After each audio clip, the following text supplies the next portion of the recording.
Welcome everyone to our Summer 2022 Speaker Series. I'm Gloria Condrup, the Executive Director of the Hoffmitz Milken Center for Typography.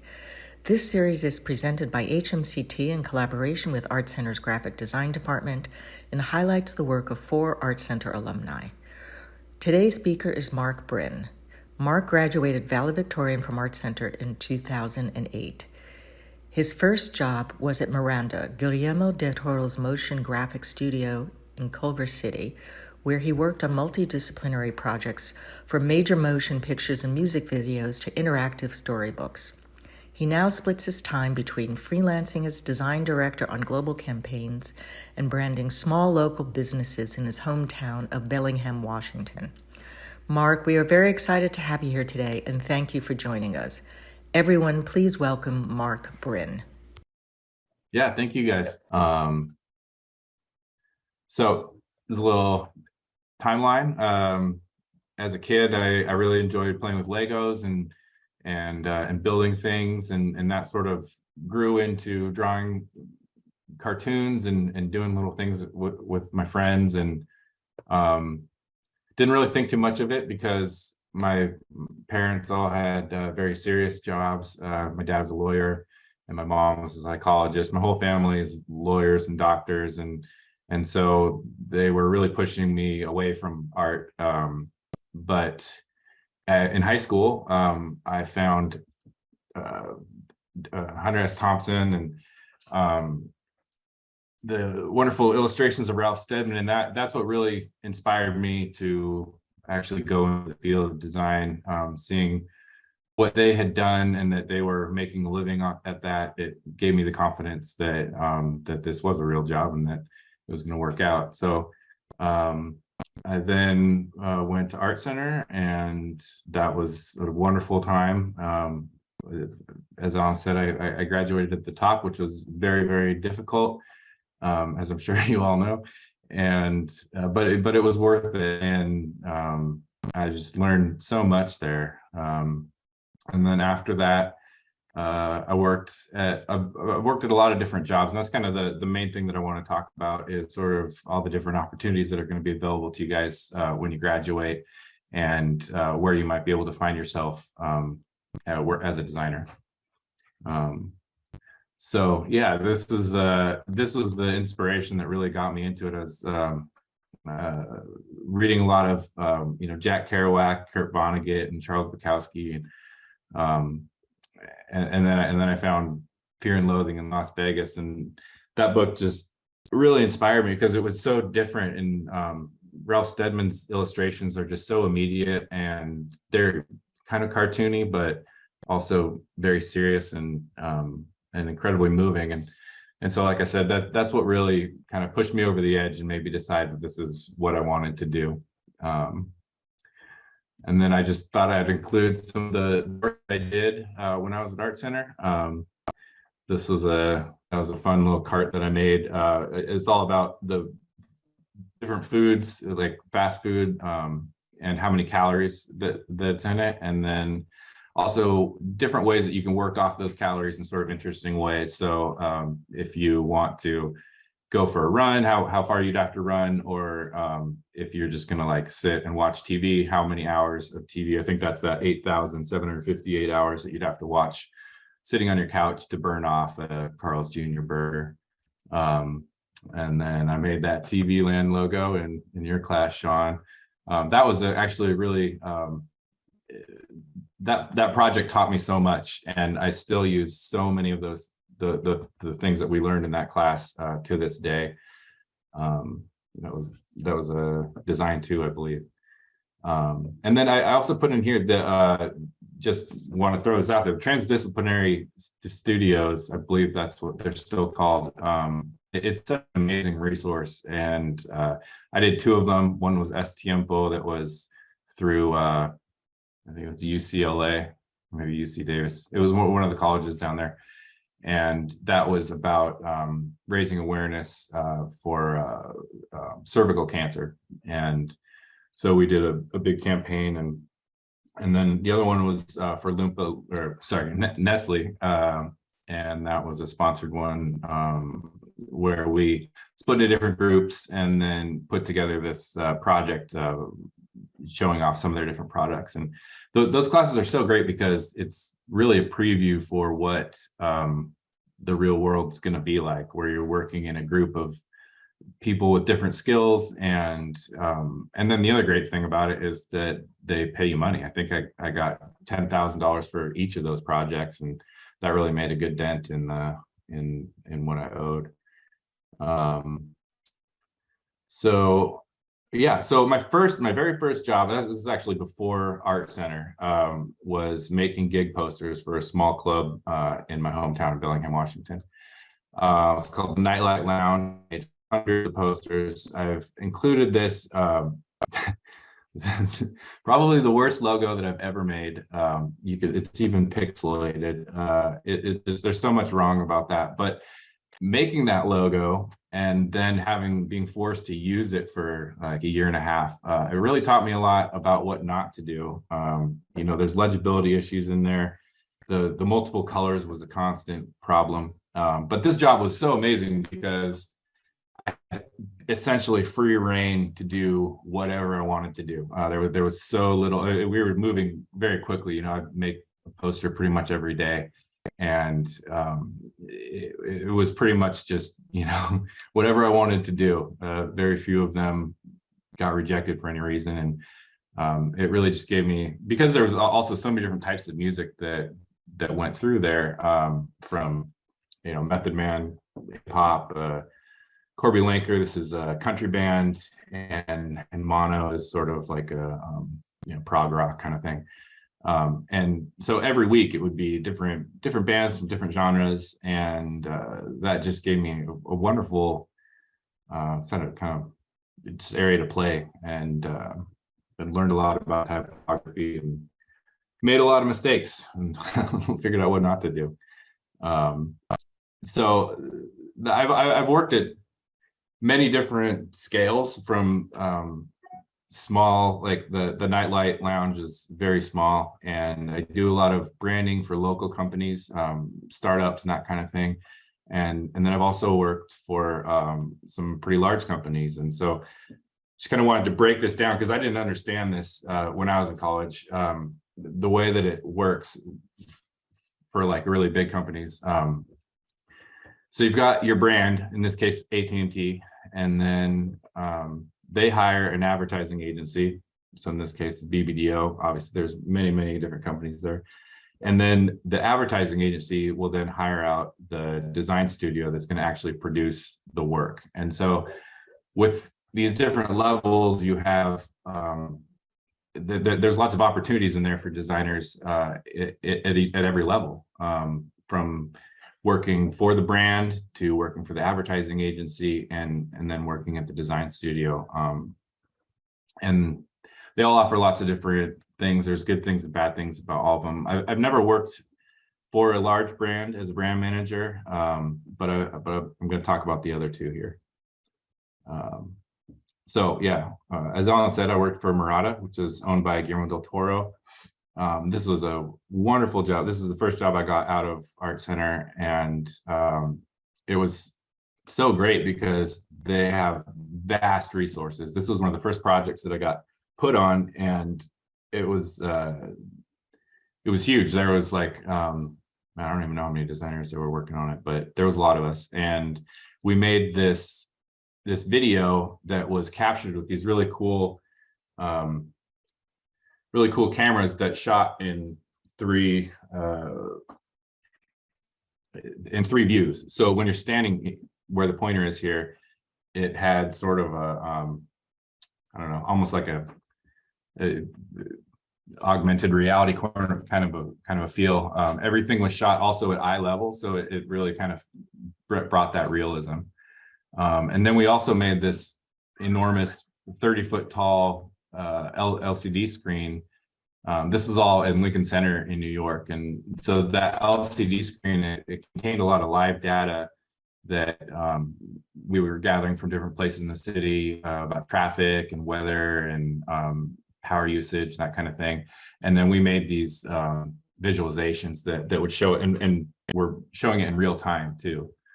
And then we also made the like an interactive portion that kind of went more in depth about IBM, and then it eventually became an iPad app as well. I was gonna break this out a little bit more, but I thought this was kind of interesting. So this is my actual portfolio, this page and the next page of what I actually showed, just so you guys can see what I guess what more experienced people are putting out there. This is the format that I use. You want to be really quick. Creative directors are very busy people and they don't have a lot of time. So trying to simplify things in your portfolio is very good. I've got kind of multiple levels of information here, from just a quick title, if they're just flipping through it, little one sentence, and then a longer breakout of what we did. This is another project that we worked on at Mirada, the Centennial exhibit. It was for UCLA, and it was a light projection show that, what was his name? Can't remember the guys who.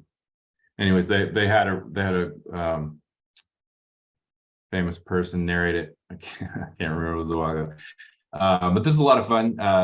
Light projectors, and they showed live action, and then also just a bunch of cool light effects on the building, showing it being built, and then the history of UCLA and all that kind of stuff. This next one, this is probably my favorite project that I've ever done.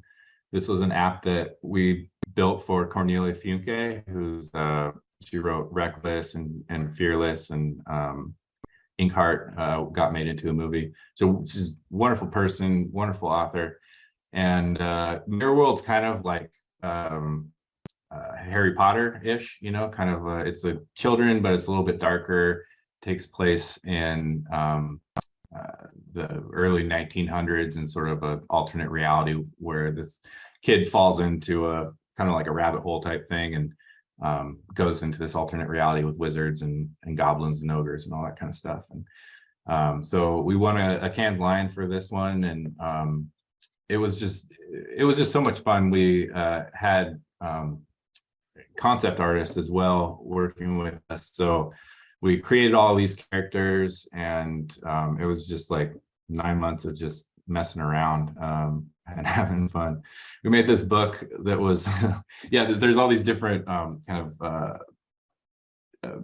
interactive storybooks, I suppose, in the app that you can actually flip through and read. They have a little bit of motion with them. So this one, they have little animations that show the sword fighting moves and stuff, and then we come up with all these mysterious plants that occupied that world, and so that was a lot of fun.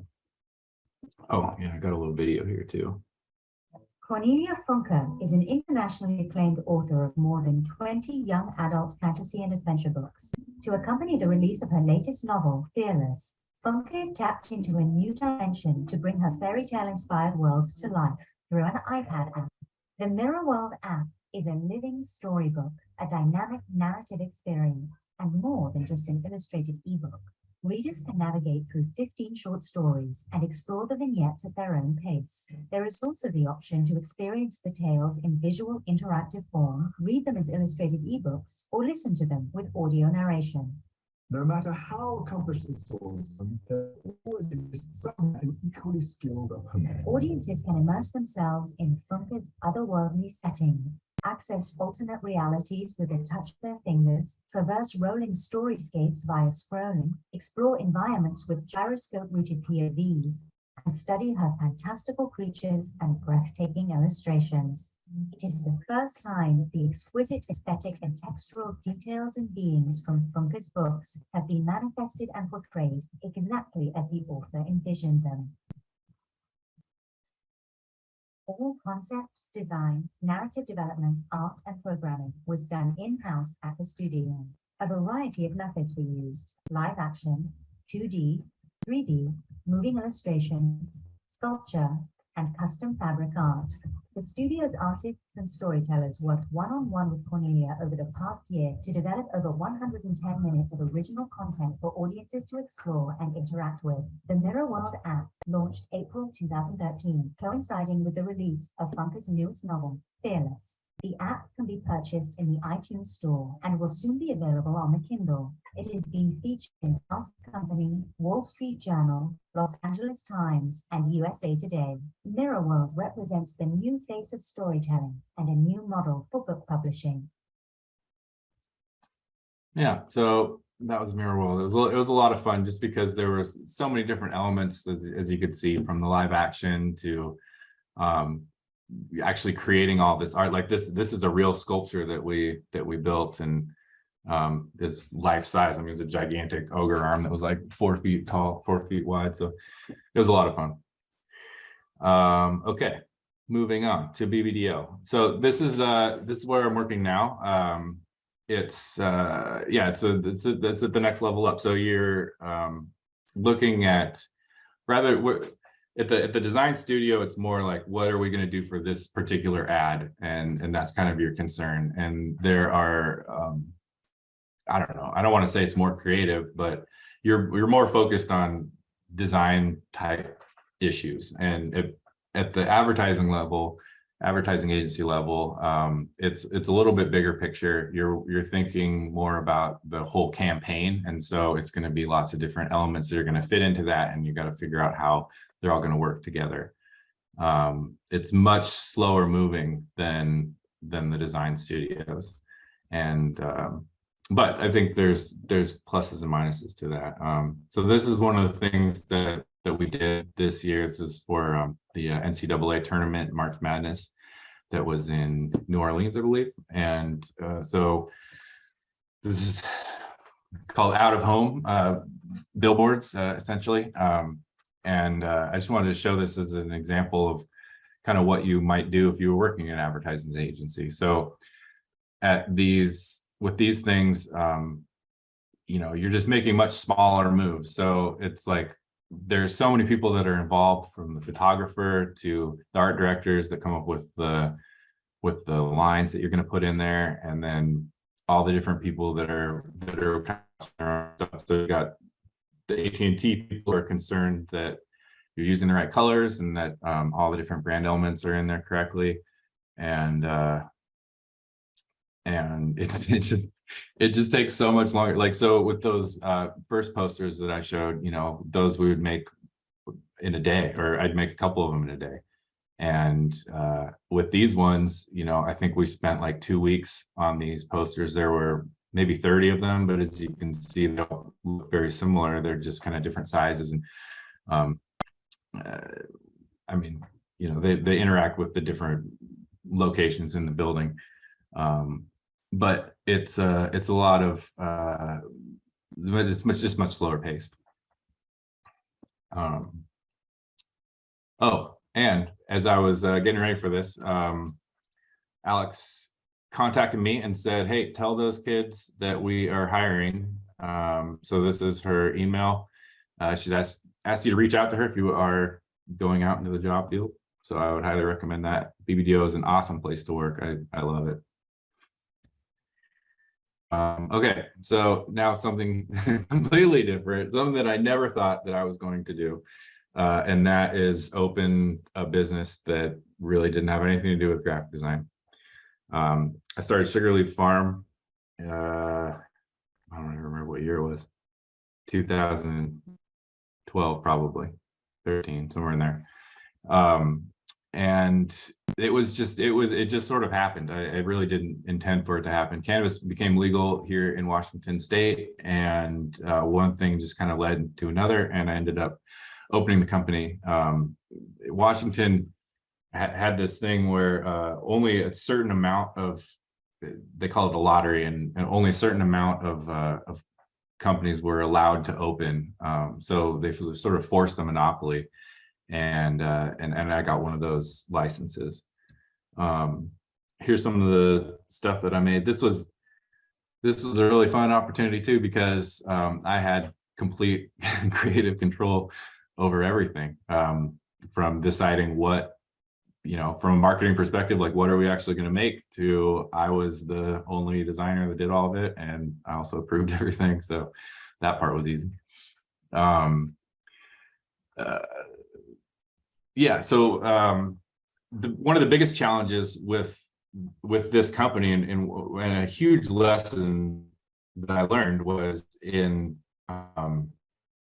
I guess the budgets of what all this stuff costs. And as a designer, a lot of times, especially when we're in school, we don't really consider the cost of what it's going to be to make different types of packaging or whatever. And in the real world, that's a huge factor. What the sticker is going to cost, what the printing is going to be, how many stickers you apply. That's something I didn't think about before I did this, but so when we're actually packing the jars, you have to physically put the stickers onto the jars, and something I didn't think about at all until I got in there and started doing it. And then you've got 2,000 jars you got to pack, and if you have 3 stickers on each jar, that's 3,000 stickers that you have to put on, versus if you only have 2, you cut out a third of your work.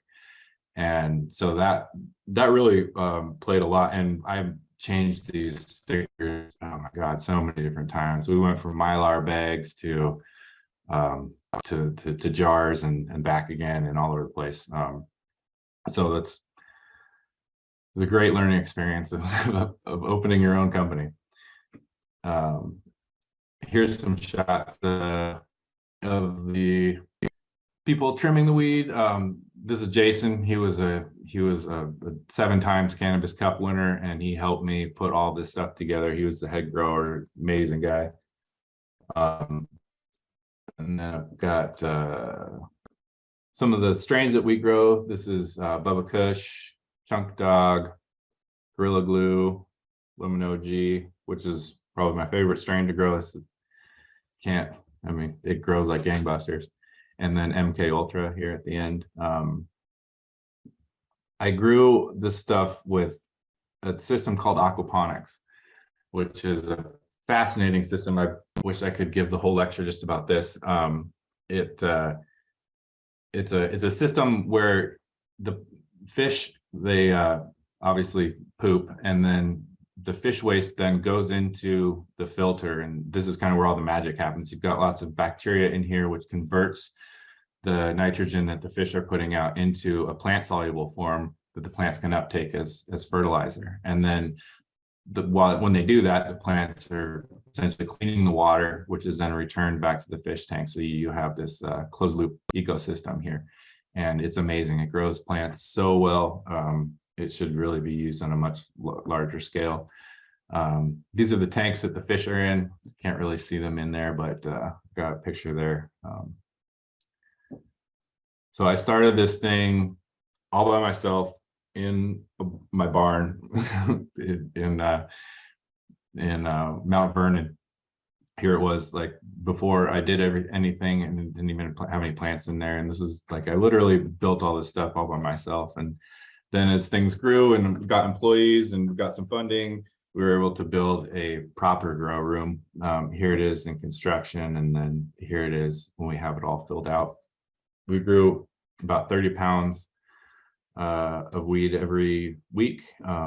Here's kind of when looks like we got everything out and ready to start packing it up. And then this is the bedroom where the plants start. One of the cool things about knowing how to use Illustrator and is that you can actually design like buildings with it too. So I designed all the layouts, and this was before Illustrator had.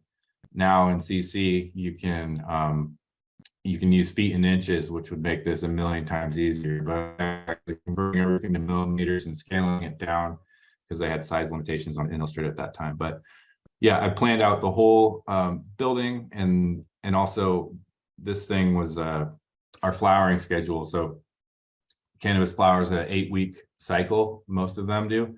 And we had 8 zones so that we could harvest every week. And then so all this had to be sized very, very carefully, because space was expensive. And so this was a really challenging design problem, actually, to figure out how to completely maximize the space and save room for walkways. And these tables that we used went in and out, so you could have walkways take up even less room.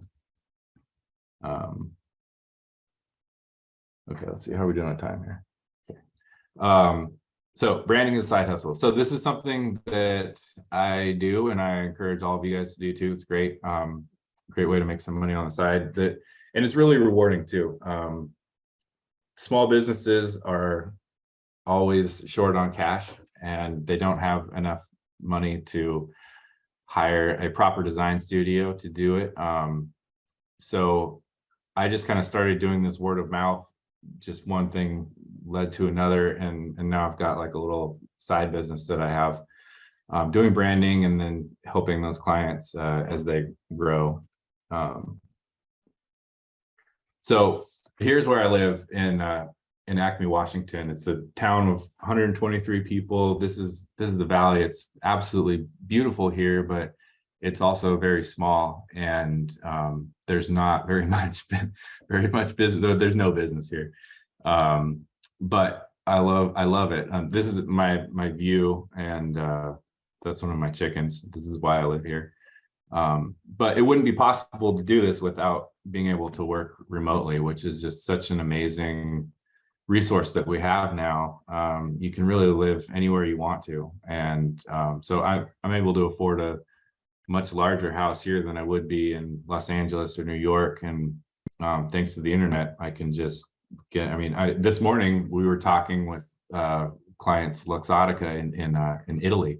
So I was working for BBDO in New York, in Washington, then they're in New York, and then to clients in Italy, and we were all talking, and then now I'm giving a lecture in Los Angeles. So it's an amazing thing that I can do this from this tiny little town. Here's an example of one of the brands I did, and if I have enough time, I don't want to open up to. I could, depending on how many questions there are, I might go through. I have a PDF to just show you one of these to see what I actually show the clients. But I kind of have like a little system where I do the logo and then do some merch, and then, well, it kind of depends on each client. Everybody's needs are different, but usually it will be like a simple little one-page website. They might need some brochures or something for the farmers markets. With local clients, I found so many of them are food-based. So I work with a lot of farmers or food producers. I'm doing like a soda can right now. So yeah, I think I'll open it up to questions now. And like I said, if you guys want, I can go through one of those PDFs, or we can talk about whatever you want. Yeah, everyone, feel free to unmute your mic or put any questions you have in the chat, and I'll read it to Mark. First, Mark, I saw that you also worked on some music videos and Super Bowl commercial. I think one was for Psy, where he was cracking pistachios. Yeah. Mm-hmm. How was it the work like that? Well, I mean, that one wasn't that exciting, to be honest, because it was almost all live action. So I think my only role was just doing the lockup at the end, because it was pretty much just him dancing with the pistachios. Oh, we just got a question from Mario. Thank you for the great presentation. Can you talk about the influence for the icons for Sugar Leaf and the typography? Yeah. Yeah, sure. So okay, so right. Remember, okay, so I made this horrible logo when I was 18. I just kicked myself for years because of trying to use it in all these different ways. So when I make the different posters, I would have to then find a new color scheme to match the poster that I made, and it was a pain in the ass. So from then on out, I always make sure that the logo works in one color. That's like the most important thing. So I always start with the black and white logo. And also I like to have it be that the logo can work with different, really low resolution, or one of the things that always comes up is embroidery. Embroidery is really difficult to reproduce. And so having thick lines is beneficial, and really just kind of trying to make the icon be as bold as you can. I came up with the name Sugarleaf because of the Ozzy Osbourne song, Black Sabbath, was it Sweet Leaf? And I love that song. And so I wanted to call the company Sweet Leaf, but there was already a Sweet Leaf out there. So I changed it to Sugarleaf, and I just thought of the hummingbird because they live on sugar. So it was, I mean, it's a reference. I don't know, you guys probably aren't all potheads, but it's a reference to the crystals that grow on the buds. And a lot of people call them sugar. And so that's where that name came from. And then, yeah, the logo itself is just a combination of that bird, the bird in flight with the wings kind of moving. And then, you know, obviously the cannabis leaf behind it. Awesome, super cool. Yeah. And how do you think ArtCenter has prepared you well for your professional career? Because I hear from a lot of other alumni where they say, my time at ArtCenter was the most stressful. It was great, but compared to where they're now, they said life outside ArtCenter is super easy. No, ArtCenter is hard. I think ArtCenter is hard. No, it makes your job seem easy, but yeah, it makes your job. That's what's great about it. I mean, because I went to two schools. So I went to the Art Institute before I went to ArtCenter, and it was night and day. I mean, the Art Institute was like, we were learning the principles of art, but it didn't have the rigor and the pressure that ArtCenter had. And I think that's the big selling point, really, because it makes you believe that you can do it. It makes you understand that you can work under these tight deadlines. And when you get out there, sometimes they ask for a lot and don't give you very much time. So it's really helpful. And then also just oh yeah, Gloria's in here too. Okay, so yeah, the resources that ArtCenter has is unbelievable, and the Archetype Press and the printmaking studio with Tony Zepeda, I learned so much there too. And one of the challenges once you get out of school is just that hands-on is gone, and so like being able to actually physically move, type, and use a printing press and learn about, you know, why you need bleeds and all that stuff, that was extremely useful to me. And then I mean, and Sean just taught me so much about simplicity and metaphors, yeah, I don't even know how to say it. Like, it's just everything that I do is because of what I learned at ArtCenter. And it's really just, I think, simplification. That's been my biggest challenge, really. I tend to just throw everything on the page and think more is more. And at ArtCenter and especially Sean really taught me to take stuff away and leave what's important. And that's what you have to do, because especially when you're doing like national and international advertising, you know, people just don't have very much time to look at your design and think about all the stuff that you want to do. You got to get that immediacy. And so big, bold, simple is the way to go. And that's what I learned at ArtCenter. So the less is more. Definitely. All right. Definitely agree with that too. And Monica has a few questions for you too. Hey, Mark. First of all, really nice to see you again. Mark was actually an intern at Adams Morioka years ago, so that's how we got to know each other.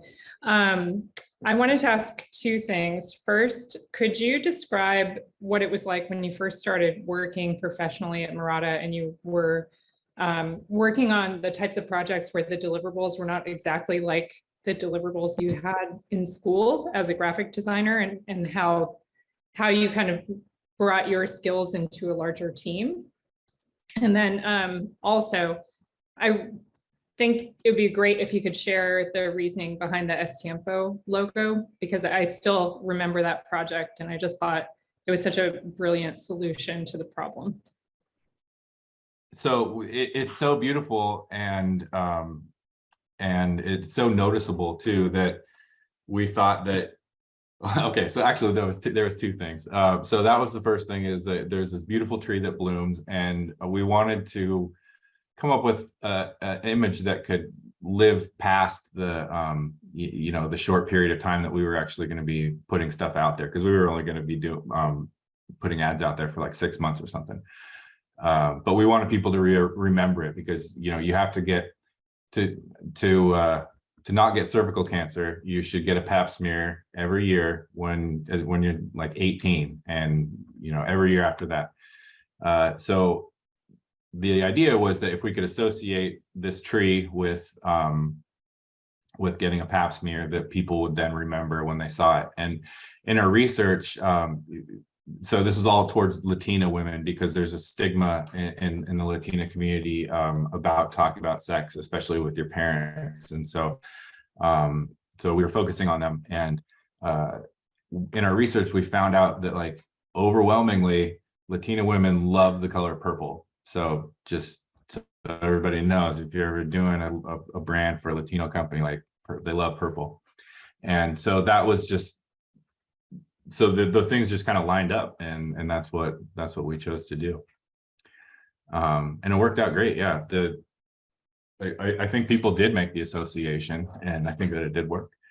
And then your other question about, right, starting at Mirada. So it was intense. When I, like my first day, like the first day of working, they bring me into a meeting, and Guillermo Del Toro was there, and who's the guy who did Iron Man?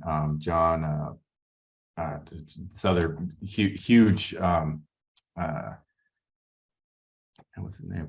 Anyways, there are some big people from Hollywood in the meeting, and they're talking about ideas. They just came up with the idea to do Pacific Rim, which is a blockbuster movie about robots, and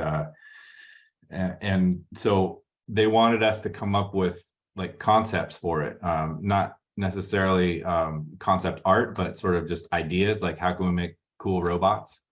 And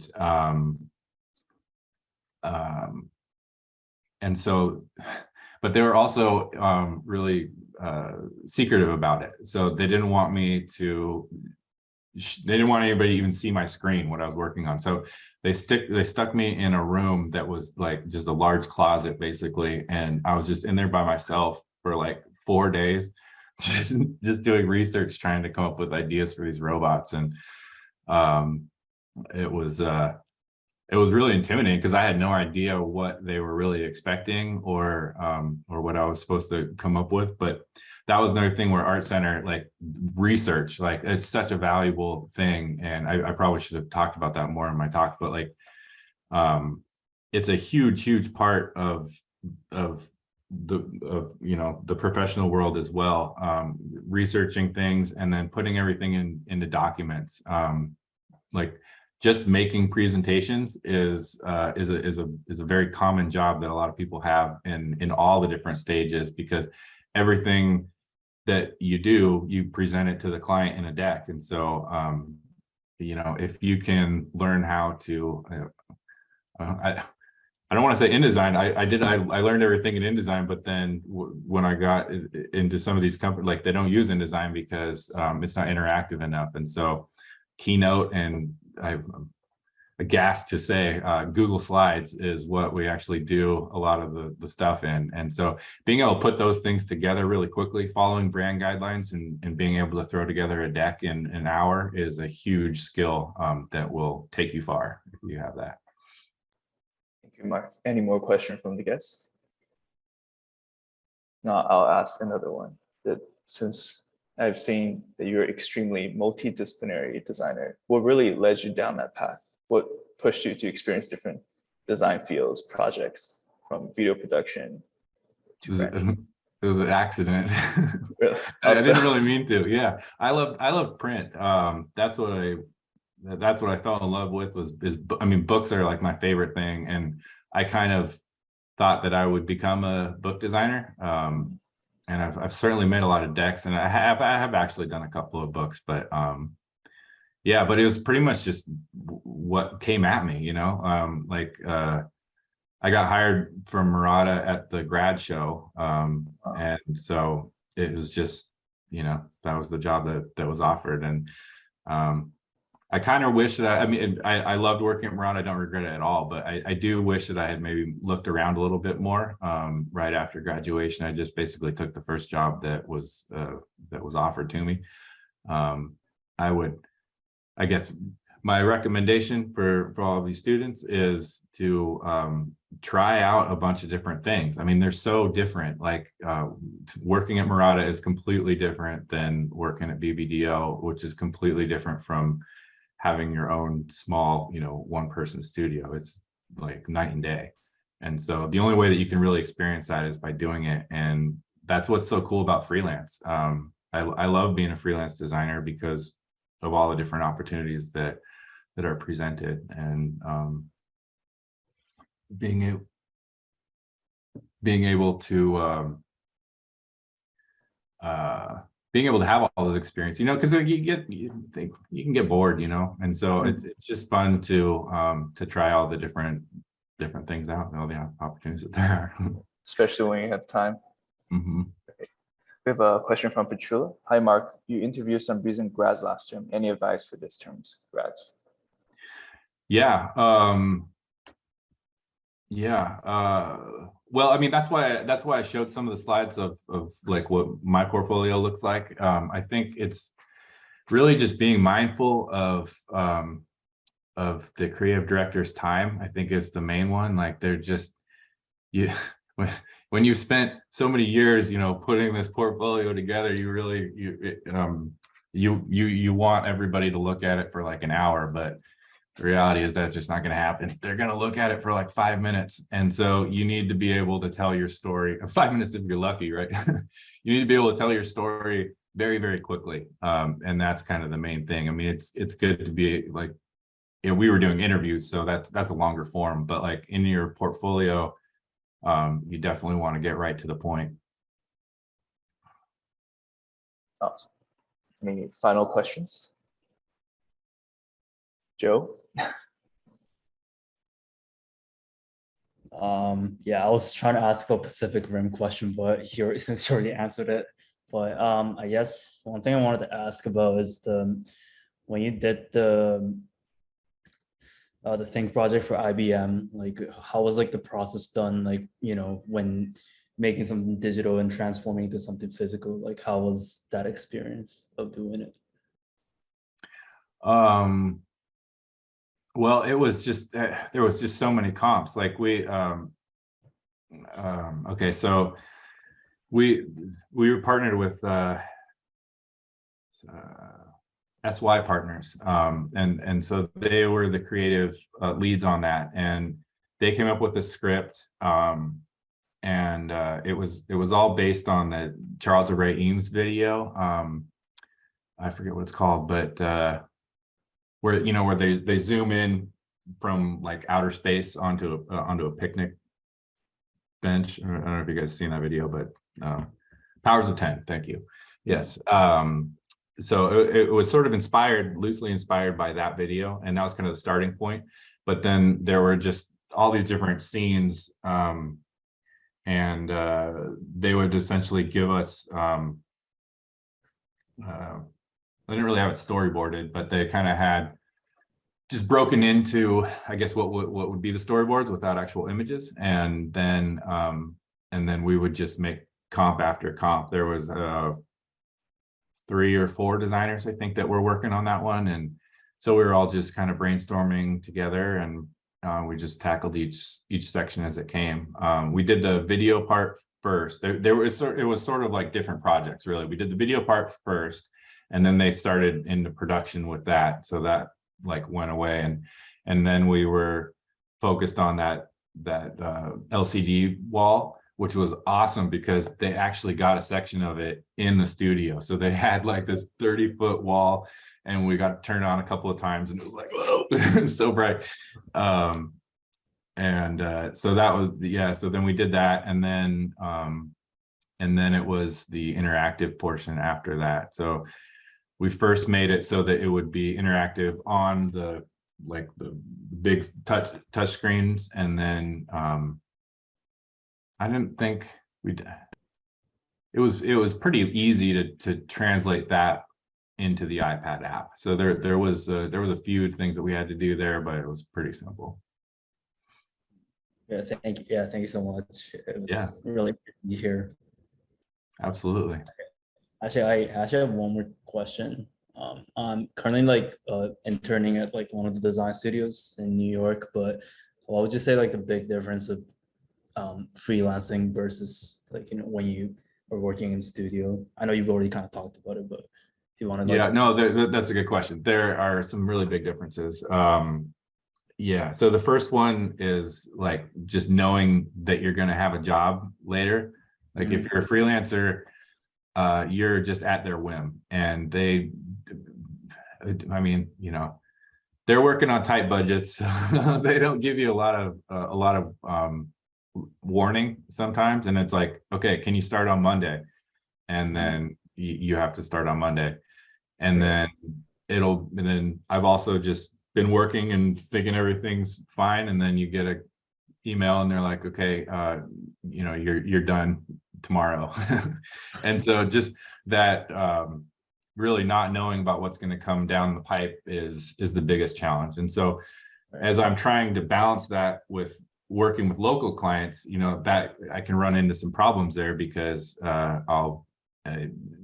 sometimes a lot of things will come at the same time, and I might get approached by a few different people that want a brand, and I think that's all great, and then I'll get a call from BBDO and it's like, hey, can we book you for 3 weeks? And then I'm working late nights. So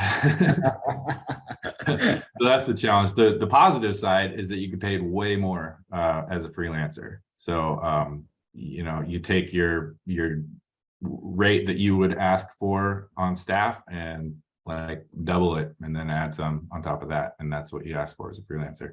And because there are more costs as well, so you also have to pay, depending on the company, you're probably gonna have to pay taxes. They'll probably hire you as a contractor, and so then you have all that paperwork to deal with as well. It's kind of a pain.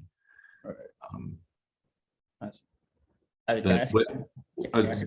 Yeah, let me say one thing. Being on staff, the negative side about that is that they, you know, if you're a salaried employee, then you're going to be the first one to be asked to work late and to work the weekends. So, you know, it doesn't cost them any extra, since they're paying you by the year, to have you work, you know, as much as they can possibly get out of you. Whereas if you're a freelancer, you've agreed to an hourly rate or a day rate. And then, I mean, you can do like a project rate as well, but I don't usually do that. So if you're at a day rate, then, you know, they're paying for you on Saturday. So it's a lot better in those days. Yeah, it's really good to know.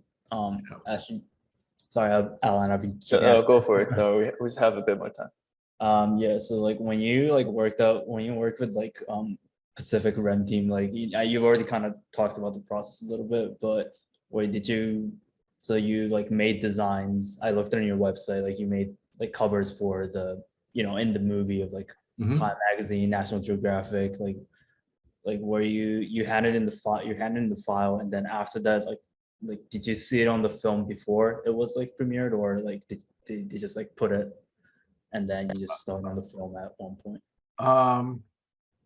Yeah, I think I did. The editing kind of took place in a different building, so I wasn't watching that process. You know, we knew that they were going to be using some of the designs, but they didn't really tell us which ones they were going to use. That project was actually, again, mostly research. Like we had to do so much research. We actually So we were in a small office that's like about the size of the room I'm in right now, and we had the walls completely covered from floor to ceiling with different ideas. So what we were actually tasked to do was it was the introduction. So it was like a kind of timeline thing where showing like from now until 20 years from now of how society breaks down essentially, because these giant aliens come and start breaking everything. So so we had to show, how we would get from civilization to apocalypse. And it was really eye-opening for me. It actually completely changed my life, really, because I didn't know too much about climate change before that. And I thought that research was going to be really difficult. Like we weren't going to be able to find very many photos. We were going to be mostly photoshopping stuff together.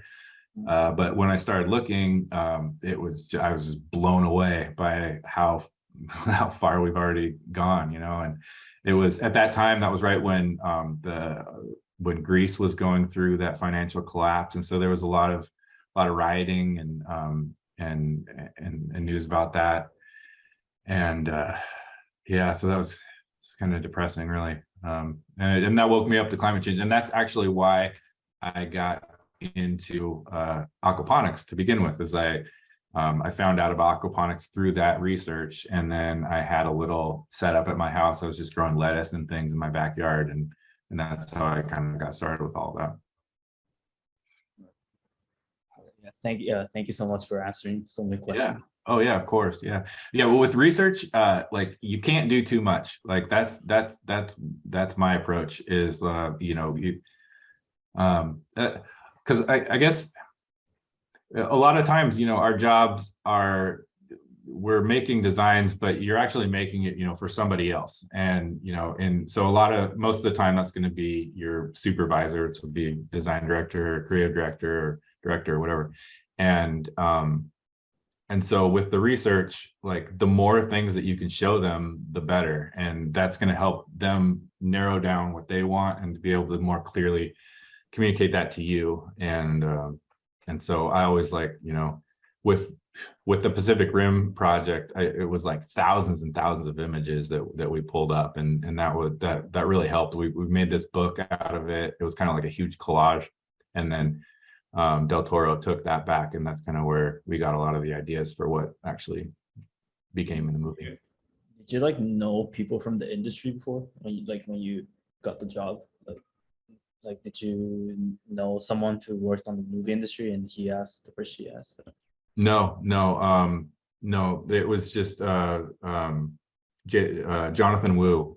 He was another ArtCenter grad, and so he was a director at Mirada at the time, and he was just coming to all the grad shows, and we met there, and that's what happened. Yeah, but that being said, ArtCenter is like the best networking that you can possibly do. So yeah, I put my email on there, and I'm also on LinkedIn if everybody wants to connect with me there.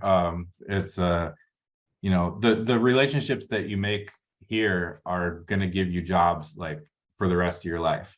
And I mean that very literally. Like last year, I was just texting my friend, Happy New Year's. And Tracy, it was somebody, she worked on STMPO too.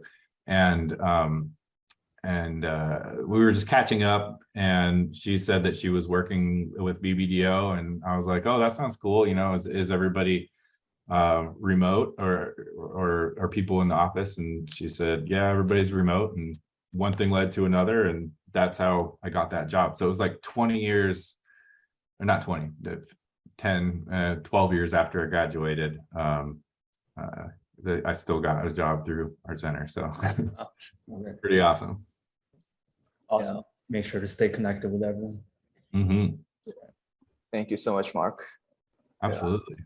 I know we went a little bit over time, but in one sentence, how would you define graphic design through your experiences? Oh God. Graphic design. Well, I mean, it's like, okay, You're putting images and pictures together to communicate a message in the most clear and succinct way that you can. Awesome. Perfect. Thank you. Yeah, we would love to have you on campus sometime soon. Absolutely. Yeah. For workshop, whatever. Let us know. Yeah. And For geek sure. out on design during lunch. Yeah. Thank you so much, Mark. Yeah. Thank you guys. Been a pleasure. You. Yeah. It was good to see everybody again. Have a great day. You too. Bye.